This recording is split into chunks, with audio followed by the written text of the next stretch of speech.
ما تنساش تعمل سبسكرايب او اشتراك في القناة وتفعل زر الجرس عشان يوصلك الجديد في استخدام النباتات الطبية واسرار وفوائد النباتات الطبية والجديد في عالم التغذية العلاجية لصحتك ولصحة عيالك. اشوفك على خير.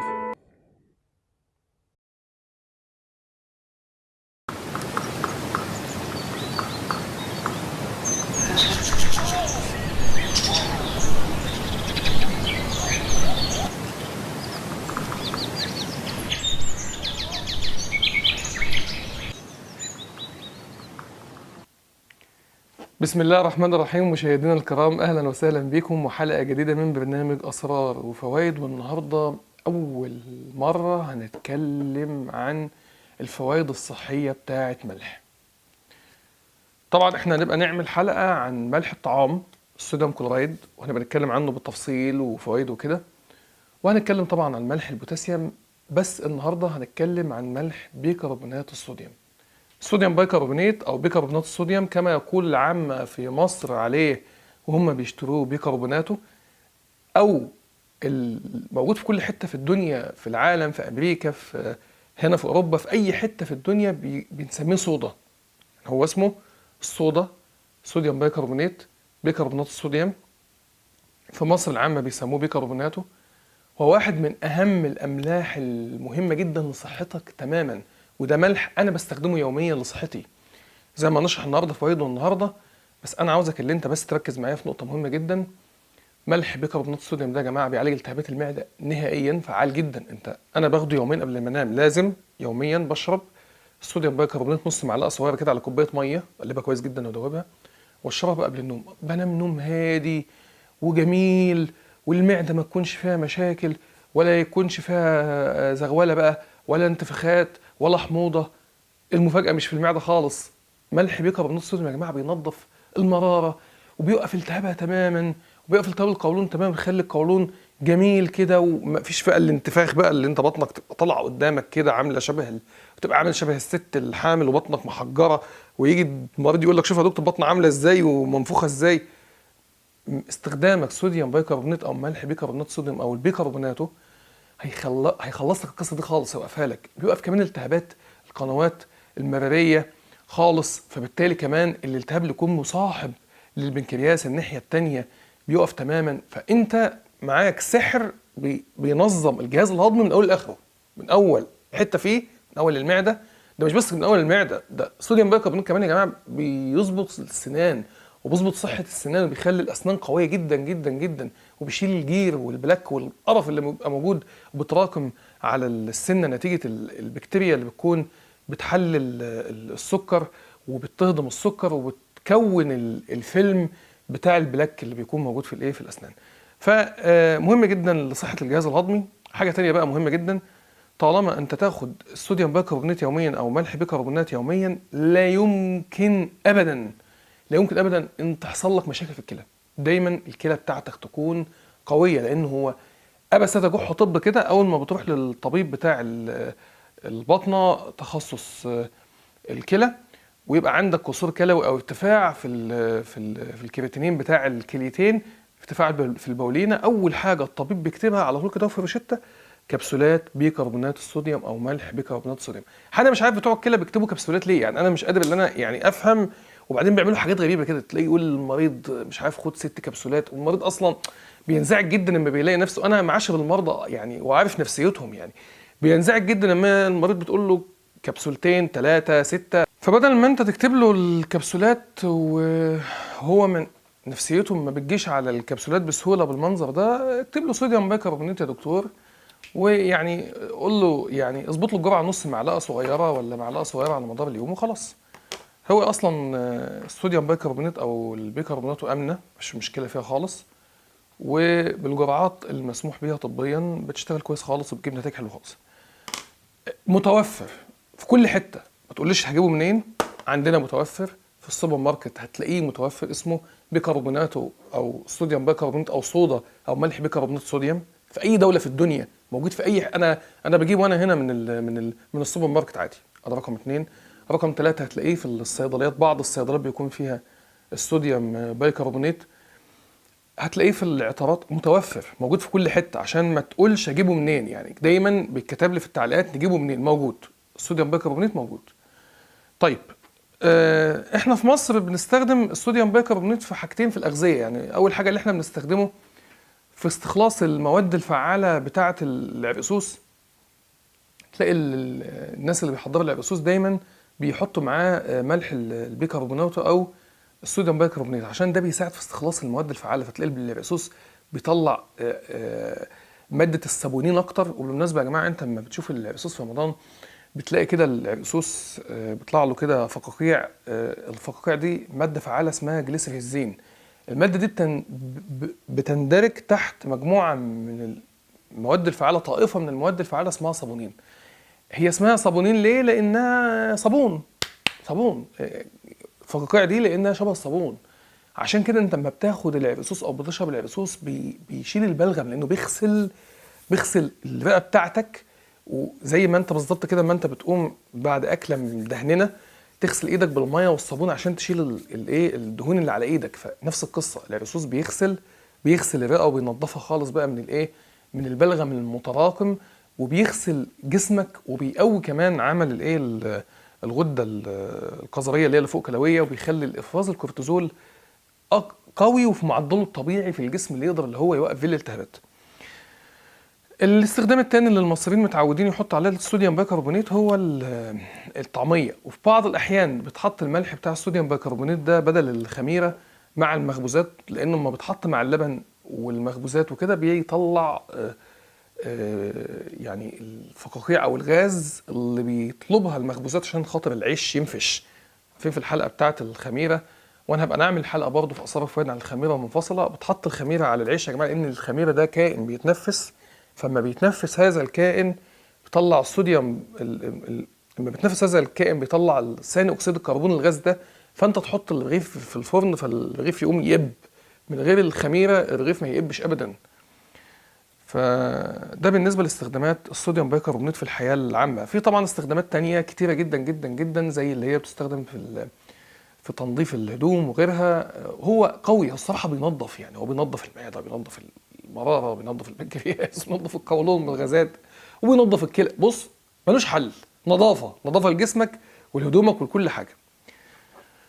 البيكربونات الصوديوم منشور عنها 36 دراسه تعالج 25 مرض، ليها 11 تاثير جيد للجسم. هنمشي مع بعض واحده واحده كده. هنقول اهم الاستخدامات او اهم الدراسات اللي اتنشرت عن بيكربونات الصوديوم. يلا نكتب مع بعض زي ما احنا متعودين. اول دراسه اتنشرت في 24 يناير في 2017 في اليابان، ان ملح بيكربونات الصوديوم مع فيتامين سي بيقوي الكلى جدا جدا جدا، وقادرين على حمايه الكلى من الصبغه بتاعه الاشعه اللي بتستخدمها لما انت بتيجي تروح تعمل اشعه بالصبغه. دايما قبل ما بنعمل اشعه للصبغه للمريض، اول حاجه بنعملها بنبعت للمريض اللي هو يعمل تحليل وظائف الكلى عشان نطمن ان مفيش عنده ضعف او كسور كلوي، فبالتالي هيكون مناسب للصبغه اللي احنا بنستخدمها في الاشعه. فاليابان بتقول لك انت ممكن ان شاء الله باذن الله تعالى تحمي كليتك اما تيجي تعمل اشعه زي كده. ما تخافش خالص، استخدم الصوديوم بيكربونات مع الاسكوربيك اسيد او فيتامين سي. الاتنين دول مع بعض بيقووا لك عمل الكليتين جدا، وبيخلوها قويه وقادره على اخراج الصبغه من الجسم بدون مشاكل ليها او ضرر ليها. عامه اي حد ابساده جحو طب زي ما قلنا في المقدمه، اي حد عنده كسوف الكلى او ضعف في الكلى، دايما اطباء الكلى بيكتبوا الصوديوم بيكربونات بانتظام. اول حاجه بتتكتب للمريض في الروشته. الدراسه رقم 2 في 1 يناير 2009 في ايطاليا، ان الصوديوم بيكربونات قادره على علاج التهابات الجهاز الهضمي وضعف الهضم. زي ما انا شرحت لك، ده الصوديوم بيكربونات مش بتقوي المعده بس، ده بتقوي المعده والمراره والبنكرياس والقولون، يعني جهاز الهضم كله من اوله لاخره. اول حته فيه حتى السنان زي ما انا قلت في اول الحلقه. يعني جهازك الهضمي من اول الفم لغايه الشرج كله بيستفاد من الصوديوم بيكربونات. وانت لو انت عندك كمان حرقان ساعه ساعه ما احنا بنعمل بيبي تقيل، ساعه ما بننزل براز، بتحس في بعض الاحيان كده بعض الناس يقول لك انا بحس بحرقان او الم او كأن ميه نار بتنزل مع البيبي. استخدم الصوديوم بيكربونات، هتساعدك في الموضوع ده. لو انت من محب الشطه ونفسك تاكل شطه وفي نفس الوقت يعني الشطه بتعمل لك التهابات في القولون، استخدم الصوديوم بيكربونات، خلصك من الموضوع ده خالص. بص هتعشق الشطه، هتحب الشطه بكل فوائدها، وفي نفس الوقت الصوديوم بيكربونات هيساعدك اللي انت تتخلص من الالم بتاعها ساعه الايه، ساعه التبرز. الدراسه رقم 3 في 21 مايو 2016 في الهند، ان استخدام البيكربونات الصوديوم لمده 6 اسابيع كمضمضه ودهان للسنان. وانا قلت لكم قبل كده في الحلقه بتاعه زيت جوز الهند، اللي انت لو انت خلطت الصوديوم بيكربونات مع زيت جوز الهند واستخدمتهم كغسول للسنان، هينضف لك الفم بتاعك، وممكن تبقى تمسح بيهم لسانك عشان تشيل البياض اللي بيكون موجود على اللسان من طبقه الكانديدا اللي بتعمل مشاكل بعد كده في الجهاز الهضمي كله، وبتعمل مشاكل بعد كده في الجيوب الانفيه. كذلك برضو ده هيساعدك كتير جدا اللي انت طبقا للدراسة اللي انت توقف كمان نزيف اللثة. بعض الناس يا جماعة بيكون عندهم موضوع نزيف اللثة ده موضوع مزمن. انا كان عندي المشكلة دي، وكنت بحس بحاجة غريبة جدا، ممكن ابقى قاعد في امانة الله يعني فجأة الاقي سناني بتجيب دم. البيكربونات الصوديوم خلصها لي خالص. من يوم ما بدأت استخدامها الموضوع ده انتهى للأبد، انتهى للأبد تماما تماما وكلية. الدراسة رقم 4 في 31 أغسطس 2017 في إنجلترا، إن بيكربونات الصوديوم بتساعدك إن أنت تنظف سنانك من الجير اللي بيتكون على الأسنان وبتلمع سنانك وتبيضها. أنت لو أنت من الناس محب القهوة، من محب الكركمين شبه حالاتي، بيكون أنت عرضة من وقت للتاني لسنانك تكون فيها اللون أصفر. الصوديوم بيكربونات لو أنت غسلت بيها أسنانك، لو أنت مسحت بيها أسنانك بانتظام بالفرشة كده بتحطها فيها زي البودره اللي بتتباع بتاعه الاسنان، ممكن تطحن صوديوم بيكربونات، تحط عليها زيت جوز هند كده وتقلبها كويس جدا وتستخدمها، هتنضف لك سنانك وتبيضها لك. لان هي بتبيض الهدوم حتى يا جماعه، هي بتبيض اي حاجه انت بتستخدمها عاوز تبيض بيها، ممكن تستخدم الصوديوم بيكربونات، هتظبط لك الدنيا وتبيض لك. فانت هتستخدمها امنه تماما. وعندك الدراسه بتاعه انجلترا بتقول لك ده ممكن يحصل بكل امان وفعاليه. الدراسه رقم 5 في 10 ابريل 2018 في امريكا، ان الصوديوم بيكربونات بتقوي الطحال جدا وبتخلي الطحال قادر على وقف الالتهابات اللي بتقابل الجسد. الطحال يا جماعه ده عضو منسي في الطب، زي ما احنا قلنا في الحلقات اللي فاتت، في الحلقه بتاعه الزبادي اللي احنا قلنا اللي فيه عندنا احنا عضو منسي خالص اسمه البروبيوتيك او البروبيوتكس، اللي هي الخمائر الحيويه. الخمائر الحيويه ده عضو كامل 1.5 كيلو. كذلك الطحال، دايما في الطب احنا بننسى الطحال او بنقلل من دوره في الجسم. وحتى انا بلاقي المرضى بتوعي من وقت للتاني يقول لك يعني بيستسهلوا عمليه استئصال الطحال. انا ما بحبش الكلام ده. انا لما بيجي لي المرضى يا جماعه عندهم يعني يعني شايلين الطحال او عندهم مشاكل في الطحال، انا بشوف بعيني ضعف المناعه بيكون عامل ازاي عندهم. دايما عندهم عدوى بالروماتيزم مزمن، عندهم عدوى بالميكروب السبحي، عندهم دايما مشاكل مناعيه وضعف عام وهزال واجهاد مزمن. الطحال ده حاجه مهمه جدا، ده كفايه اللي هو كمان بيخزن لك الاكسجين يعني، وبيفلتر لك الدم، وبيقتل او بيكسر كرات الدم اللي بتكون خلاص شاخت في السن وكبرت. فمهم جدا ان انت تحافظ على صحه طحالك عشان جهازك المناعي يكون قوي، ما يكونش عندك التهابات ابدا، ويكون دايما دمك نظيف. يعني بص احنا قلنا البيكربونات الصوديوم بتنظف، هي كمان بتنظف الطحال وبتقوي الطحال، فالطحال ينظف لك الدم. ده وظيفه الطحال، المصفى من ضمن وظائف الطحال الكتير، المصفى بتاعه الدم، فهو بيقوي لك المصافي زي المصفى بتاعتك اللي هي الكلى، زي الطحال. كل دي مصافيك، المراره مصفى ليك بتخرج لك العصاره المريه وتنظف لك وتخرج. جسمك بيستخدم المراره اللي هو بيخرج السموم بتاعه الجسم في العصاره المريه دي وتخلص منها في البيبي، فهو بينظف لك، بينظف كل مصافيك. عارف لما انت يبقى عندك المكنه دي فيها مصافي او فلاتر، هو البيكربونات الصوديوم ده اللي بينظف الفلاتر بتاعه بتاعه الجسم كلها. الدراسه رقم 6، وعاوز اقول لكم على حاجه في اخر الحلقه عن الصوديوم بيكربونات، عن تجربه انا شفتها بعيني في العياده عندي، حاله في العياده. الدراسه رقم 6 في 1 يناير 2007 في المانيا، ان البيكربونات الصوديوم قادره على علاج حصوه اوكسالات الكالسيوم. طبعا احنا قلنا في اول الكلام هو بيقوي الكلى. لو انت عندك املاح على الكليتين، وانا كان عندي املاح على الكليتين، واليوم ما استخدمت الصوديوم بيكربونات رحت عملت سونار، والله ما خدتش في ايدي غلوه، اسبوعين او 3 اسابيع كان الموضوع خلص خلاص، يعني انتهت القصه. فانت لو عندك املاح على الكليتين، الاملاح دي بتعمل الم مزمن في الكلى في الجنوب من ورا، وبتعمل مغص كلوي رخم وبايخ، وبتعمل التهاب وحرقان في البول، وممكن وهي نازله تقعد بقى تقطع لك بقى في الحوالب، وتقطع لك بقى في المثانه، وتقطع لك في القنوات اللي هي بتاعه الكلى عندك. فانت خلص ونظف بالصوديوم بيكربونات. الصوديوم بيكربونات هتنظف لك القرف ده خالص، وتشيل لك الاملاح دي وتنهي لك الجسم منها. 1 سبتمبر 2007 الدراسه رقم 7 في المانيا ان البيكربونات الصوديوم قادره على علاج السكر النوع الاول. لو انت عندك طفل صغير عنده سكر نوع اول، ممكن تحافظ على صحه البنكرياس شويه. قلنا بيوقف التهاب البنكرياس في اول الحلقه في المقدمه. اللي انت تديله الملح بتاع الصوديوم بيكربونات هيساعده جدا. طيب انا هقول لكم بقى على النقطه اللي انا كنت بقول عليها، اقولها في اخر الحلقه. انا كان عندي مريضه، انا مش هنساها المريضه دي والله، يعني جيت لي في العياده في مره عندها 87 سنه. الست دي يا جماعه 87 سنه، هي عايشه في من سكان مصر الجديده، القاهره طبعا. والله يا جماعه 87 سنه، تبص عليها تشوفها عندها مثلا يعني اواخر الخمسينيات حاجه زي كده، وبعدين ايه لسه محتفظه بجمالها. الست دي انا مستغرب، يعني 87 سنه فتحت تقرير، الست جايه تهزر. يعني انا 87 سنه دايما بشوف المرضى متشالين داخلين لي متشالين، داخل ما هوش شايف اللي قدامه. دي واحده 87 داخله يعني ما عندهاش يعني مشاكل صحيه قوي، جايه عشان خاطر اللي هي حاجات لتفتيح البشره والشعر. شعر ايه وبشره 87. فانا شايف التقرير كده وقاعد وساكت، وما يعني عادي، ربنا يديها طول العمر. بس انا يعني دايما الفضول عندي رهيب يعني. فسالتها بقول لها مدام ممكن اسالك سؤال؟ هو انت يعني معلش ربنا يديك طول العمر والصحه، والله مش قصد حاجه يا مدام، مسك الخشب، يعني ايه سر ليه 87 بسم الله ما شاء الله ما فيش امراض؟ راحه جايه لي طبعا الصبح وجايه منزعجه جدا، كان داخله لي الساعه 12 الظهر، عاوزه يعني تروح الساحل وتاخرت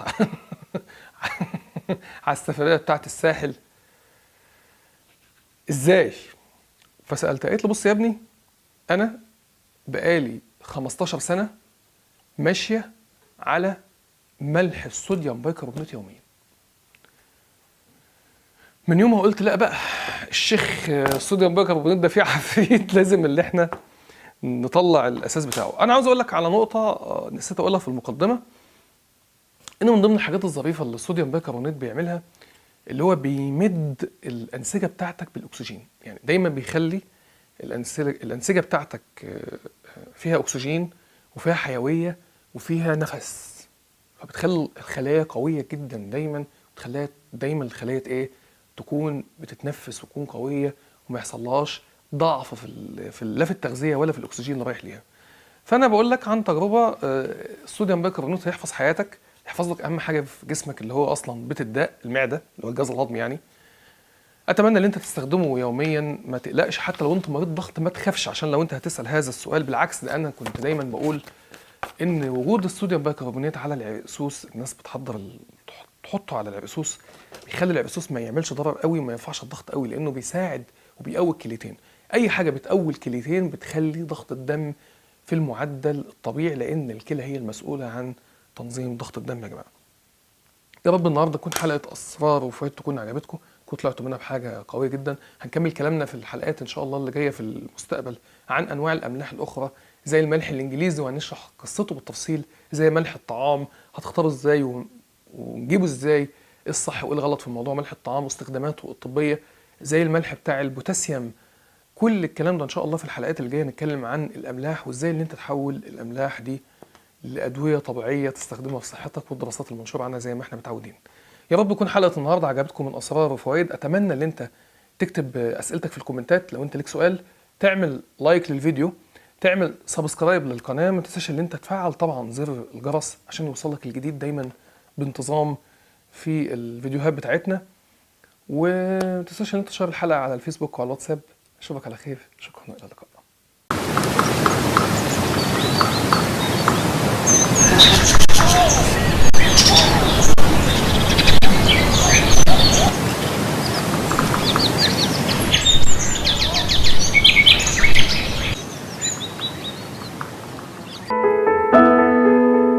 ما تنساش تعمل سبسكرايب او اشتراك في القناة وتفعل زر الجرس عشان يوصلك الجديد في استخدام النباتات الطبية وأسرار وفوائد النباتات الطبية والجديد في عالم التغذية العلاجية لصحتك ولصحة عيالك.